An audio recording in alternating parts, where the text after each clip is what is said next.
digniin baan siinaya maanta labadii wiiga la soo dhaafay waxay soo noqnoqotay dad badan oo lagala wareegay accountnadoodii TikTok waliba TikTok accountnadoodii lagala wareegay waxaana kala wareegay dad hackers haddaba sida ay ugala wareegeen iyo sida aad iskaga ilaalin karto ayaan kula wadaagaya dad badan oo aan garanaya ayaa waxa loo soo diray link loogu sheegaya inay dad ku caawiyaan amaba ay dad ku taageeraan amaba qofba link gooniya loo diraya linkiga marka loo diro haddii aad furto account-kaaga TikTok gebigiisaba waa la wareegaya waxaana la wareegaya cid kale password-kana waa laga bedelaya telefoonkii iyo wixii kuugu jiray oo dhanna waa laga saaraya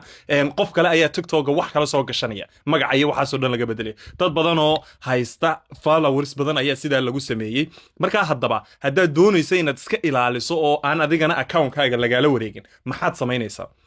waxaad samaynaysaa waxa weeyaan number 1 link lagu soo diray TikTok lagaaga soo diray weligaa iyo allaha ha furin TikTok kaliya tamaha meel walba oo kalena waa sidaa ka daalig haddii aad furto account-ka aad ku jirto iyo waxyaabo badan oo kale ayaa lagugu samayn karaya marka aad iyo aad haloogu la iskaga jiro